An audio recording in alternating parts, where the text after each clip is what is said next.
წარმოადგენდა სტუდენტურ გაერთიანებას, რომელიც ჯერ არ არის საჯაროდ განცხადებული, თუმცა უკვე იღებდა მონაწილეობას რკინიგზელთა გაფუძვის ორგანიზებაში, უფრო სწორედ სოლიდარობას უცხადებდა. ჩვენ რა გარკვეული ძალიან დიდი გამოცდილება, ანუ ამ შრომით და კერძო მესაკუთრეების ურთიერთობის საკითხში, იმიტომ რომ ჩვენი ორგანიზაციის ძირითადი ნაწილი წარმოადგენს ლაბორატორია 1918, რომელიც ჯერ კიდევ სააკაშვილის ბოლო პერიოდიდან იბრძოდა და მუშაობდა ამ საკითხებზე. პირველ რიგში მინდა სოლიდარობა გამოუცხადო დალი მახატაძეს, მის ოჯახს, რომელსაც ეხლა სასამართლო დავა აქვს, რომელიც სასამართლო ხვალ იქნება ამ სასამართლოს განხილვა, გარდაიცვალა მისი ქმარი ჭიათურაში, ერთ-ერთ საბადოში და ეს არის ერთ-ერთი შემთხვევა, უამრავ შემთხვევათაგან, როდესაც სამუშაო ადგილზე შრომელები იღუპებიან და შავდებიან. სახელმწიფო არ ატარებს მკაცრ პოლიტიკას კერძო მესაკუთრეების მიმართ, ხოლო კერძო მესაკუთრეები თავისთავად მათ არაფრად არ უღირთ, რომ დაიცვან გასწიოს ზედმეტი ღარში, დაიცვან შრომელთა უფლებები, რადგანაც ისედაც ქვეყანაში არსებული მუშევრობის მაღალი დონით მათ ნებისმიერ დროს შეუძლიათ ჩაანაცვლონ ესა თუ ის მუშა, გარდაიცვლება ის თუ უკმაყოფილო იქნება სამუშაო პირობებით. მედია უნდა დავადანაშაულოთ ამ საკითხში ასევე მედიაც, რომლებიც არ აშუქებენ ამ საკითხებს ისე როგორც საჭიროა. ისინი ამ მოვლენებს ან საერთოდ არ განიხილავენ, ან განიხილავენ როგორც უბედურ შემთხვევას. ჩვენ სტუდენტები ამ შემთხვევაში წინააღმდეგი ვართ ამ საკითხების განხილვას როგორც უბედური შემთხვევების და პასუხისმგებლობას ვაკეთებთ კერძო კომპანიებს. ჩვენ ვითხოვთ ნებისმიერ საწარმოში, ნებისმიერ მძიმე ინდუსტრიის საწარმოში და ასევე სხვა სახის ობიექტებზე მოხდეს მკაცრი რეგულირება, მკაცრი ნორმების შემოღება, თუ რა პირობებია საჭირო და შრომის პირობების დასაცავად. რაც დღეს საქართველოში არ არის განმტკიცებული ინსტიტუციურად და სწორედ ეს ახალი შრომის ინსპექციაც ეგრეთ წოდებული არ უზრუნველყოფს თავდაცვის მექანიზმს. მე მინდა გავამახვილო ყურადღება იმ ნეოლიბერალურ პოლიტიკაზე, რომელიც პირველად აგრესიულად შემოვიდა მიხეილ სააკაშვილის პრეზიდენტობისას, რაც მოიაზრებდა პრივატიზაციას, აგრესიულ პრივატიზაციას, ცენტრალური საწარმოების და რესურსების გასხვისებას, რაც პრინციპში დასრულდა სააკაშვილის მმართველობის დროს, იმიტომ რომ ყველა ძირითადი საცოცხლო მნიშვნელობის ობიექტი გასხვისდა და დღევანდელი სახელმწიფო გუნდის პირობებშიც მიუხედავად იმისა, რომ მათ გამოცხადებული აქვს სოციალ-დემოკრატიული იდეოლოგია საკუთარ სამოქმედო პროგრამად, არ ხდება ამ პოლიტიკის საწინააღმდეგო ესეთი პოლიტიკის წარმოება.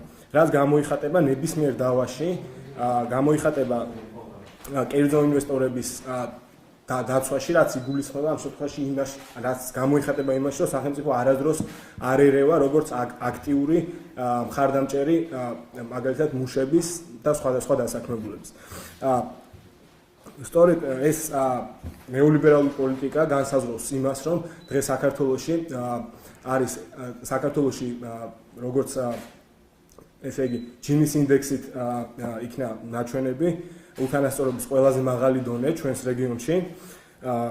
ეს მოგესალმებით შრომის საერთაშორისო ორგანიზაციამ მოახდინა ამ კვლევის წაწარმოების კვლევა. ასევე შეგახსენებთ იმასაც, რომ შრომის ინსპექცია გაუქმდა კახა ბენდუგიძის მიერ, როდესაც იგი იყო მინისტრი, ეკონომიკის მინისტრი, ესე რომ ვთქვათ, და დღეს ის აღსდგა ეს სამინისტრო როგორც ესე რომ ვთქვათ სოციალ-დემოკრატიული კურსის გასამართლებლად, როგორც სიმბოლური ესე იგი ინსტიტუტი, რომელსაც არ იქნება რეალური ძალა შეცვალოს ყოველდღიურობა მშრომელების და სავარაუდოდ ეს ერთწლიანი საპილოტო კურსის განმავლობაში ჩვენ ვნახავთ საკმაოდ ფატალურ შედეგებს. სუნდერ მოძრაობა მწვანე მუშტის წევრი, ანუ მე ვისაუბრებ შრომის ინსპექციის მნიშვნელობაზე, დაახლოებით 5 წლის მანძილზე შინაგან საქმეთა სამინისტროს მონაცემებით დაშავებულია 700-მდე მუშა, აგრეთვე გარდაცვლილია 280 მუშა სამუშაო პროცესის დროს. ჩვენი მთავარი მიზანი რაც არის შრომის ინსპექციის რეალური შრომის ინსპექციის ინსტიტუტის მიღება. დღეს შრომის ჯანმრთელობის და სოციალური დაცვის სამინისტრომ გამოაქვეყნა თქვა თავის განცხადება, სადაც ამბობს, რომ შეიქმნება ეგრეთ წოდებული უფასო დახმარების ცენტრი ბიზნეს სექტორისთვის. რეალურად მას არ ექნება არანაირი სავალდებულო რეკომენდაცია, მას ექნება ინვესტორის ნებაზე დამოკიდებული რაღაც რეკომენდაცია, რომელიც ინვესტორის ნებით განხორციელდება შემოწმება კონკრეტულ საწარმოებში. ჩვენ აგრეთვე აღნიშნავთ, რომ საწარმოს შემოწმება უნდა იყოს აუცილებელი, შრომის ინსპექციამ აუცილებლად უნდა შეამოწმოს ყველა საწარმო, განსაკუთრებით სამშენებლო და სამთო-მოპოვებული სამუშაოებში, სადაც გადასვლათა რაოდენობა ყველაზე მეტია.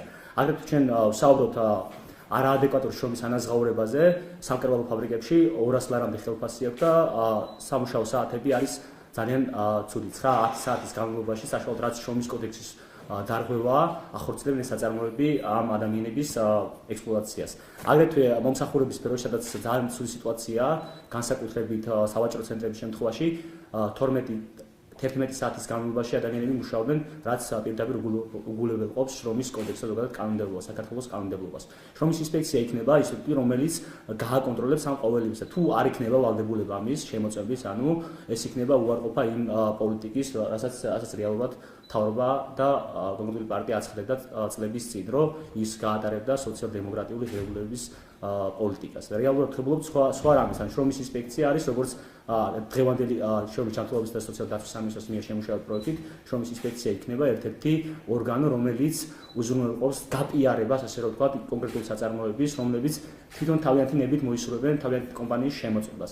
გარდა ამისა, ცეთ მინდა ვთქვა, არაადეკვატურ ანაზღაურებაზე, ან რეალურად არსებული შრომის ინსპექცია, რომელიც უნდა შემუშავდეს და რომლის ორგანიზება უნდა მოხდეს ინსტიტუტის, მხოლოდ ეხება უსაფრთხო პირობებს.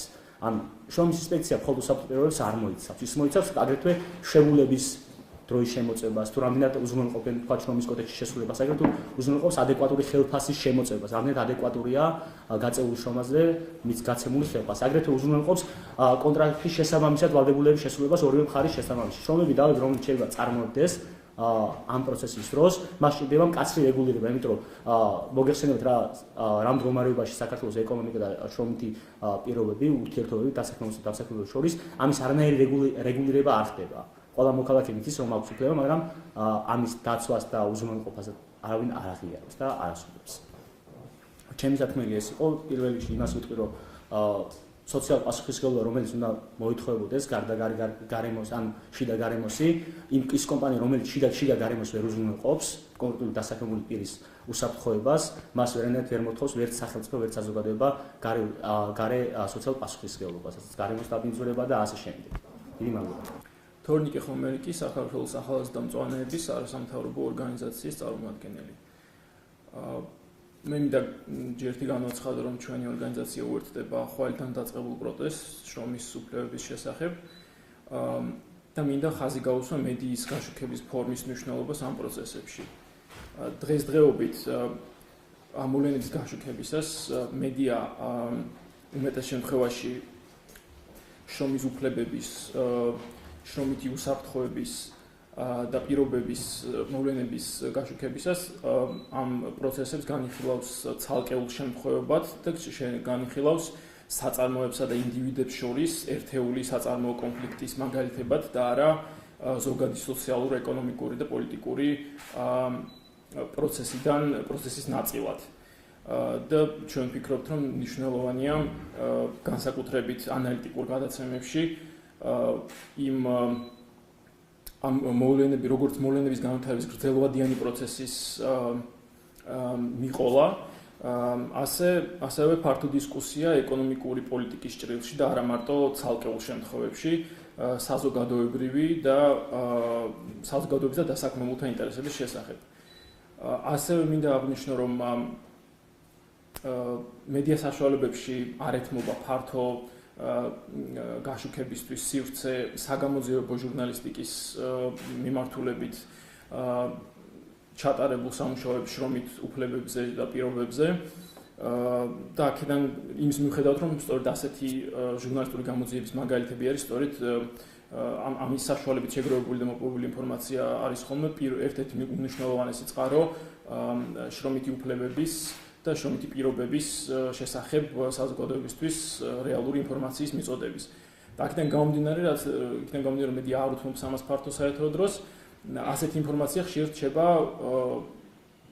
მხოლოდ სოციალურ ქსელებში გავრცელებულ ინფორმაციად.